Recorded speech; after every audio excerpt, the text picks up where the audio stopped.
video makes me pretty vulnerable, but going home from work, watching the fields of families and friends,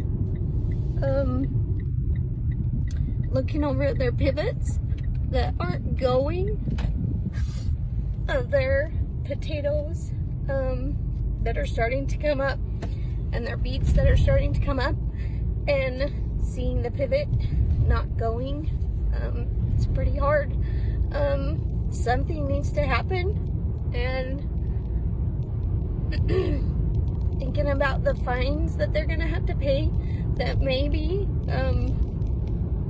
if something doesn't happen, that these guys may not have a livelihood in their future. The bills might not get paid to these farms and the mortgages, and it's hard. Somebody needs to get to the source. Something needs to happen. If we snapped our fingers and every single illegal immigrant in the United States disappeared, we would literally starve to death. You wonder why I'm so passionate about agriculture and so passionate about immigration as part of agriculture? It's that, guys. You don't know the whole picture. Now, should we have illegal immigrants working in the field? Should we have illegal immigrants working in construction? Should we have illegal immigrants working in hotels and wherever else they might be? No, we shouldn't. But they are, and there's tens of millions of them working in the system. So if we just say, hey, they got to get out of here, well, you have to have a solution before you just send people out the door. Now, I'm not talking about ethics today, and I've talked a lot about ethics. Let's just talk about economics. Let's just talk about the reality of economics.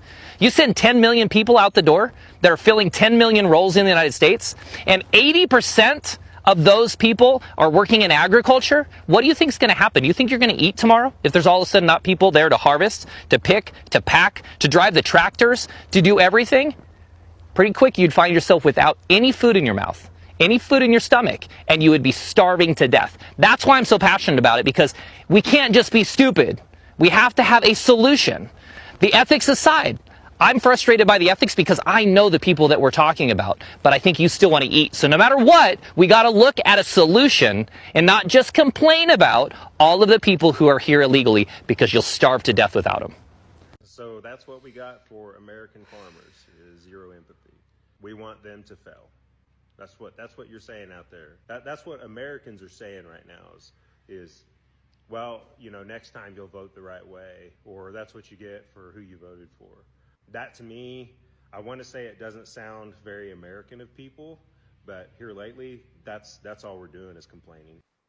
Okay, this is for MAGA supporting farmers, which is the most of them, the majority of them. This is not what's happening. If you pay attention to all your right-wing media, including Fox News, we on the left have been showing you empathy by trying to scream, this is happening. This is going to happen to farmers.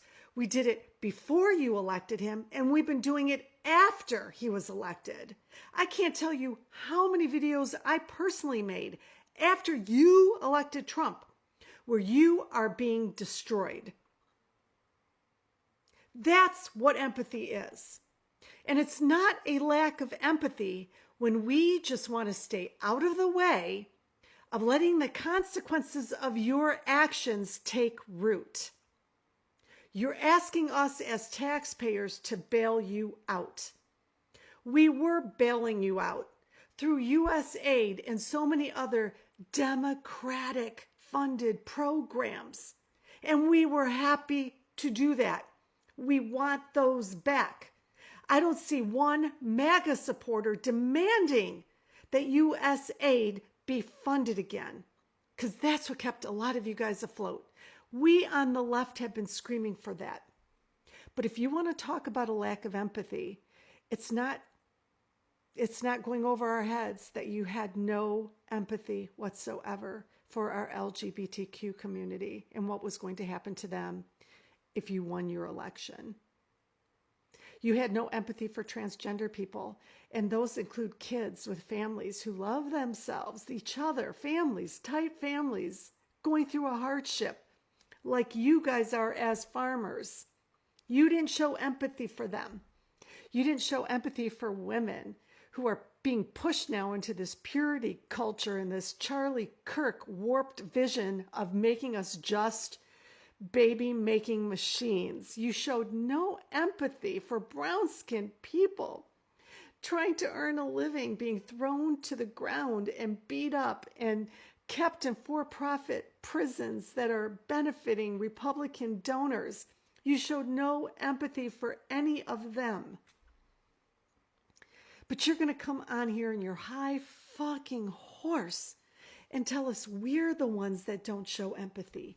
I want you to show one right-wing news source or content creators, Charlie Kirk, any of them, that have been talking the way we have about how farmers are being impacted by the Trump administration. Find one, and I will stand corrected. You're going to find nothing but those of us, the libtards, who've been fighting for your asses. Hi, I'm Jim.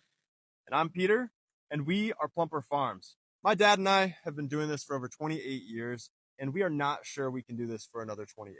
The way the rules and regulations are right now, it is moving in a direction that is not supportive of farming operations where we are opening up to the public, sharing our farm experience. We need regulations that are supportive of businesses like us. We thrive on growing crops like these behind us. We thrive on sharing our farm with families and school kids. We love educating school kids about tractors and animals. We love having families come and have a picnic and just have a good family time. My son, Peter, is buying the farm from me. So we're having a generational change here. I lose sleep at night thinking about some of the issues that you're going to have to deal with over the next 28 years. And I'm not sure you can be successful with the way things are going. I was on the local planning commission for 8 years. And so I understand the land use laws reasonably well. We're not trying to game the system. We're just trying to work with it. We're trying to make some changes that support not only our farm, but farms all across the state. So what we need you to do is go to plumperpumpkins.com and understand the issue just a little bit more.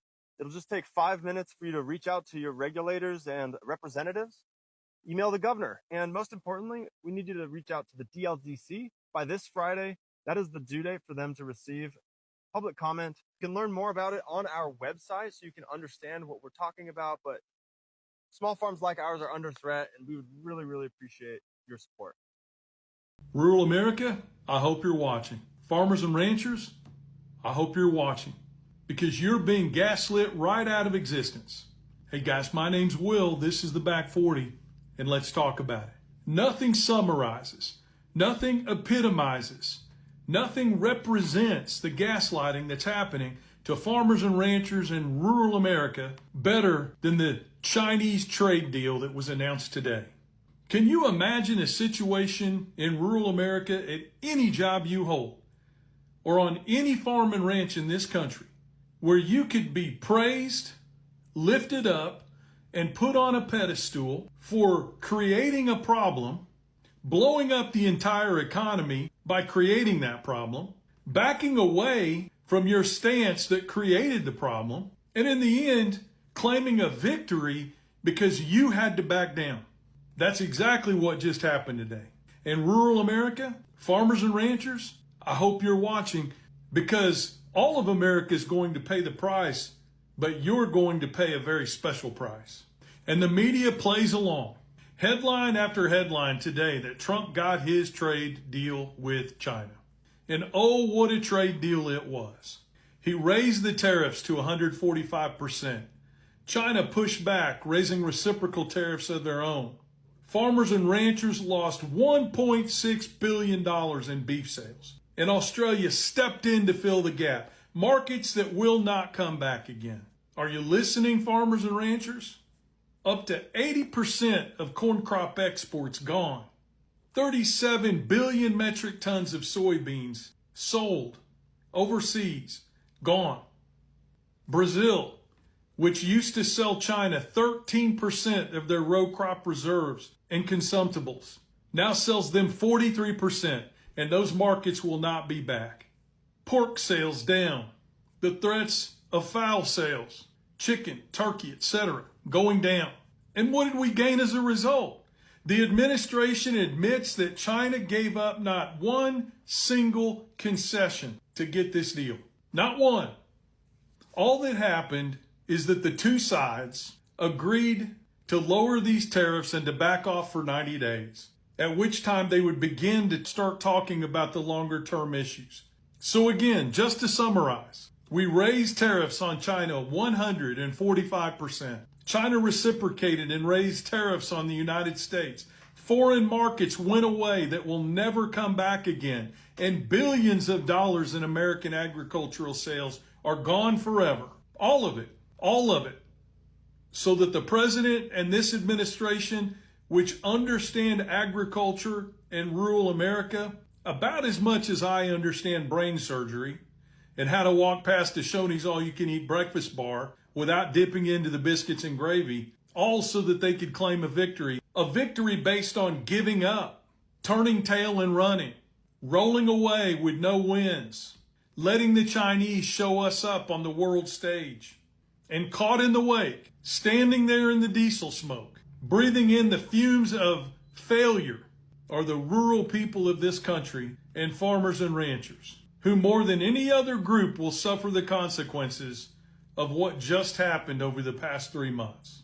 And on top of that devastated economy, that billions of dollars in lost sales, that loss will be compounded by program after program after program designed to mitigate the risk associated with having an administration that doesn't understand rural America and agriculture. That damage will be mitigated by program after program after program going away, leaving farmers and ranchers, 30% of whom did not vote for this president, holding the bag.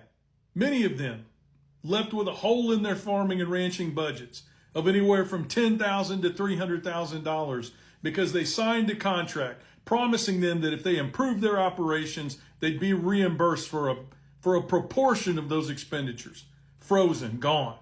Unless, of course, they were conservative farmers and ranchers screaming the loudest on social media, crying those crocodile tears. It's a sad state of affairs.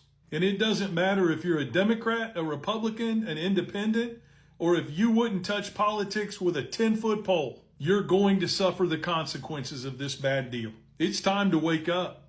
It's time to admit you were lied to. We've got farmers in this country planting crops, not because they think they're going to sell them at a profit, but because they think they're going to get the highest amount in crop insurance for that crop when it's sold at a loss.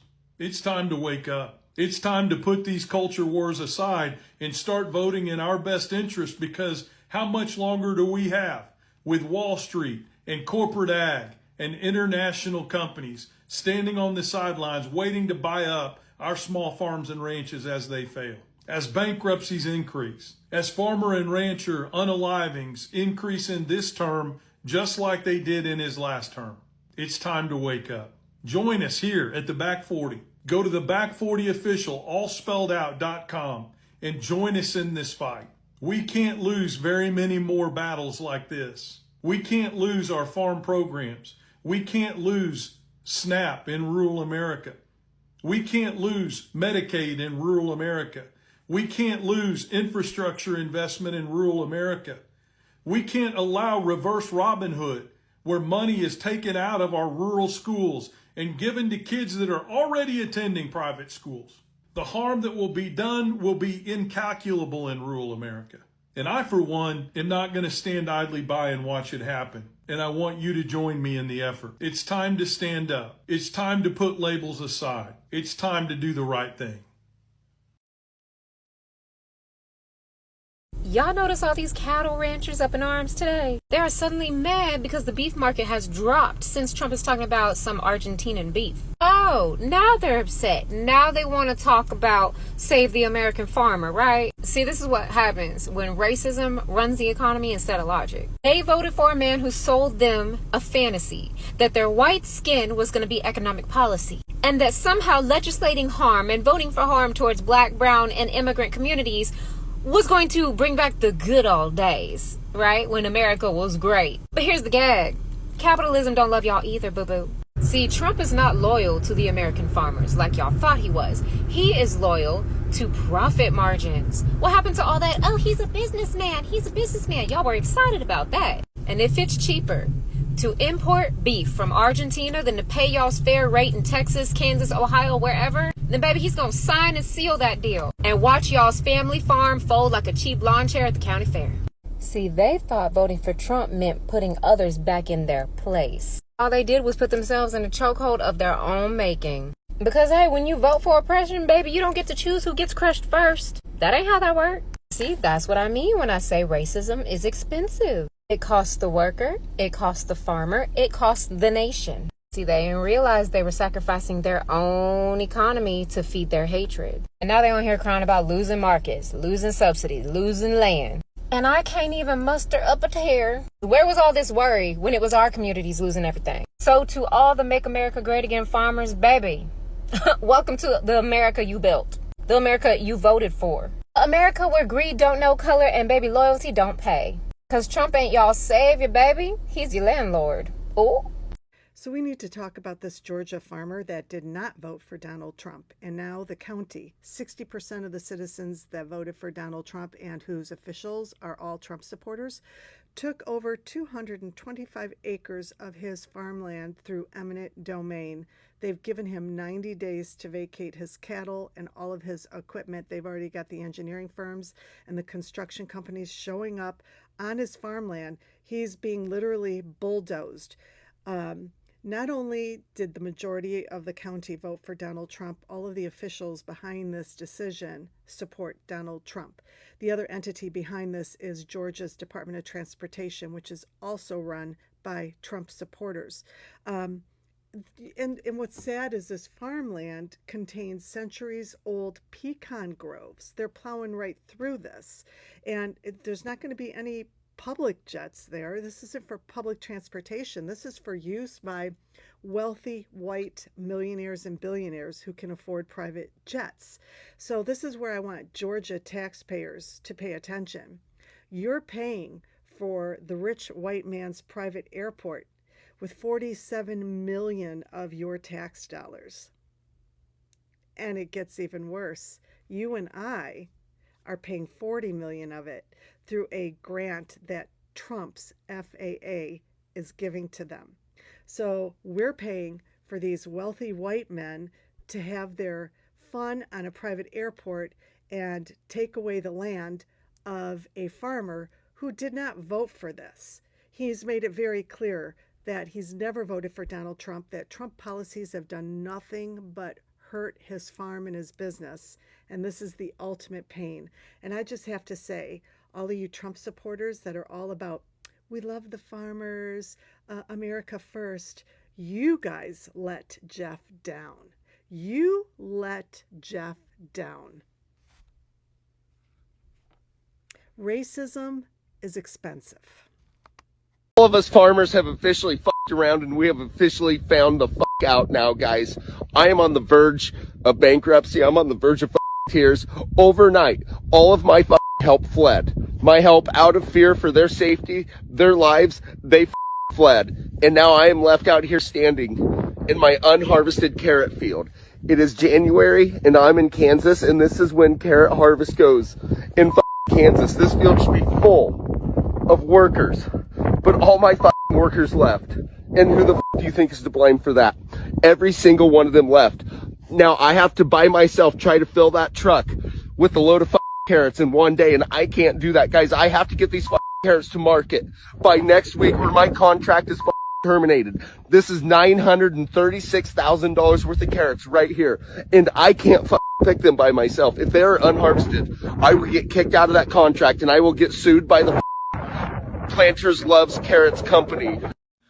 Old McDonald had a farm. Arkansas farmers, let's talk about it. Arkansas farmers launched the SOS signal this week, stating that they are in dire need of financial assistance from the government. There was a recent study conducted by the University of Arkansas, and in that study, it is stated that 1 in 3 Arkansas farmers are in jeopardy of losing their farms this year if they do not receive a financial bailout. Arkansas farmers are stating that due to the soaring cost of goods, as well as starting to feel the effects of the tariffs, their farms are in jeopardy of going under.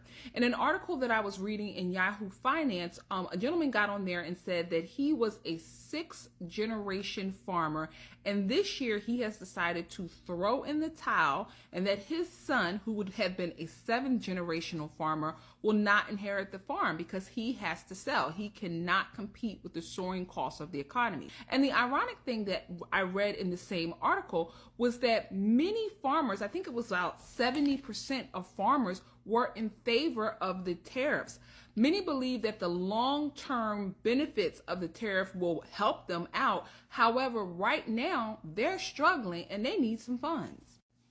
So there is a safety net clause in the big, beautiful bill that just passed, giving farmers access to financial assistance if they're in need of it. However, those funds are not available until 2026. Now, there are people out there opposing farmers getting an emergency bailout.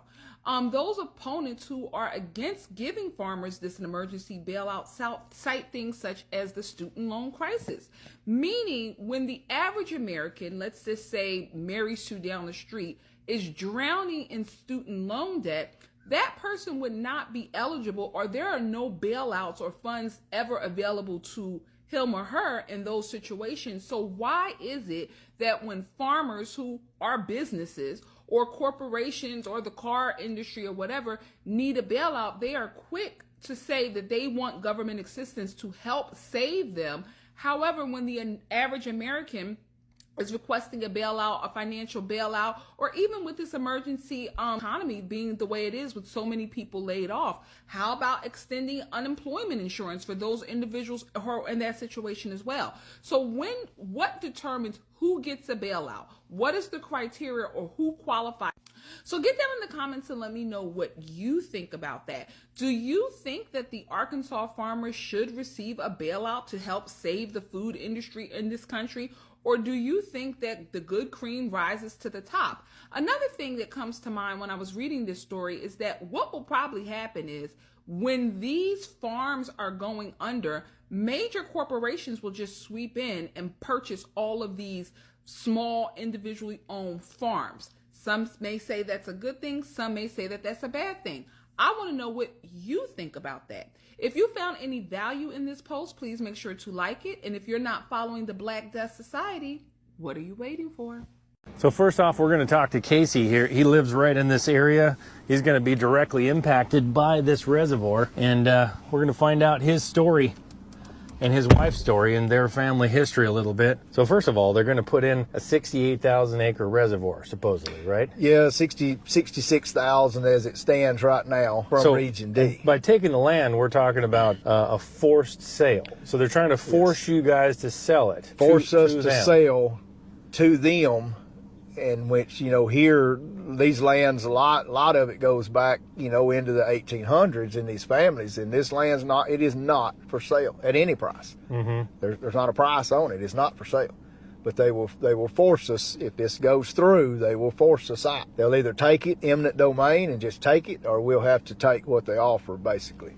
And the footprint of the reservoir is 68,000 acres, but they're taking 200,000 acres. Yep. Is that right? Yes, it's state law. There'll have to be mitigation. So where is this going? Are we sitting right where it's going right now? Well, where we're sitting right now is what would be, of course, we don't know for sure on mitigation until the lake's done, mm-hmm. but it's prime target for mitigation where we're at right now. So this wouldn't be necessarily underwater, but they're going to take this anyway. Right.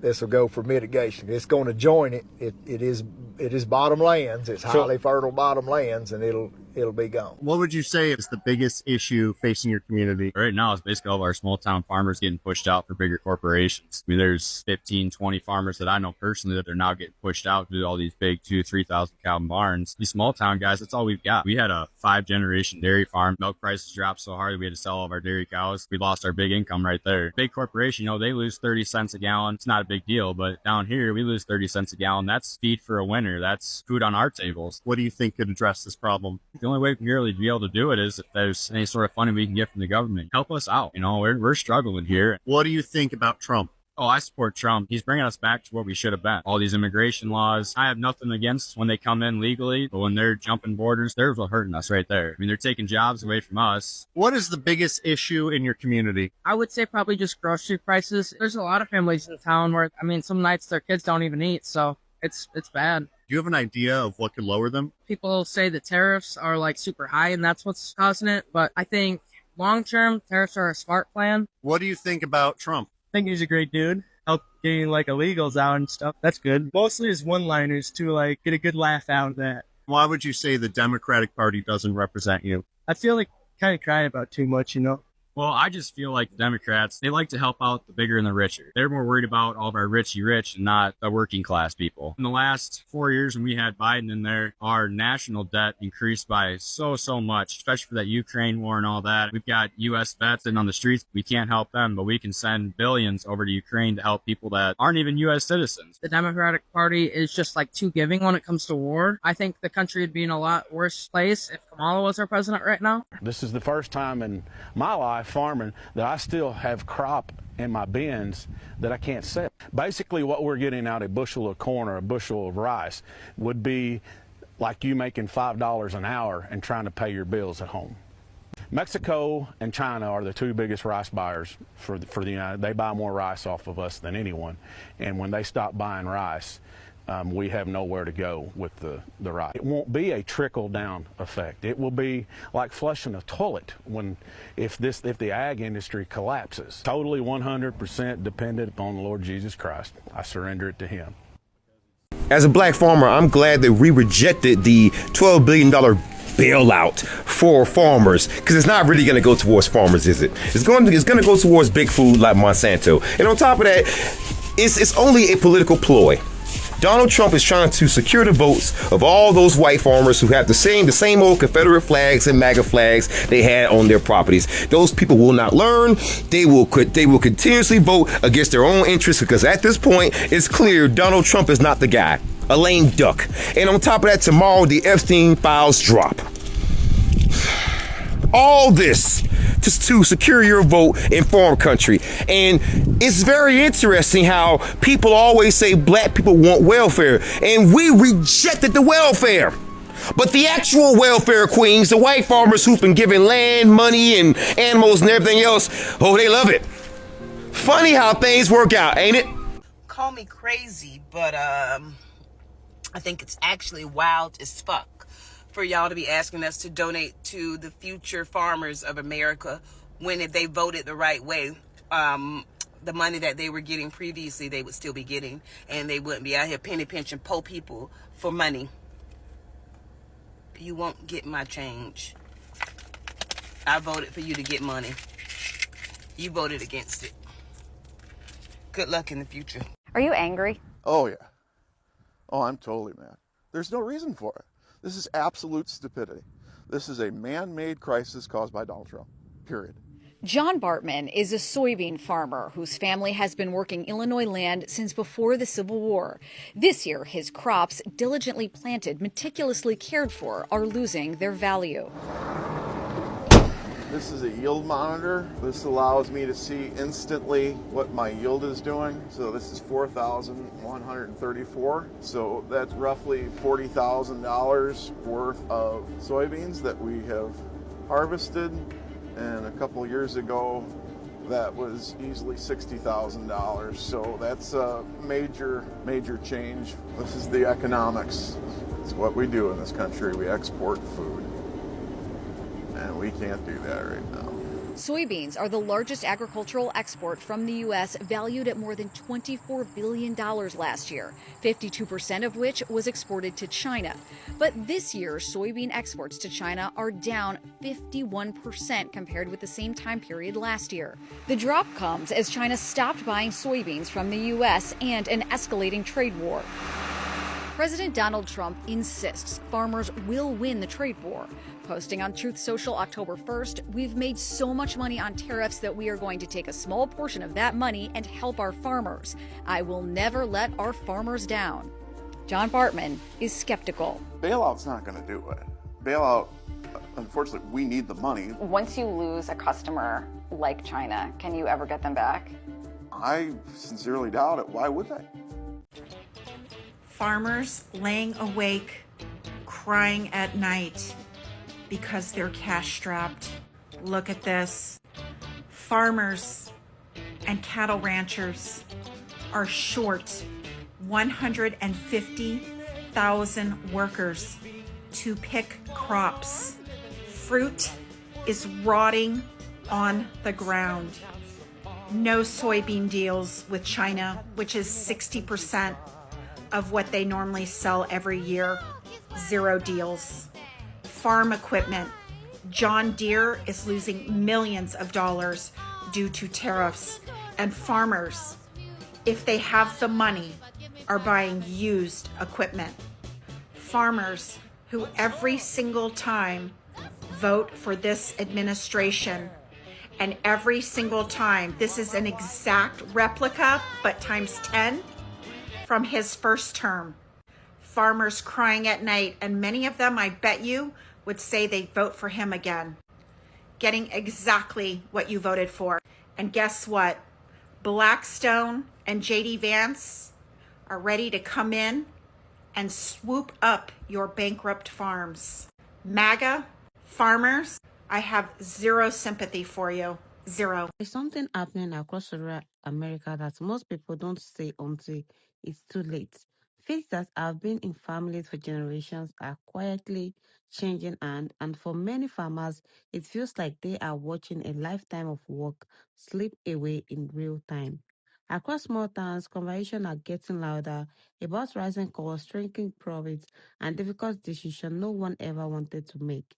Some farmers say they are being pushed into a corner where, where selling land is no longer a choice but a necessity, and the frustration is boiling over.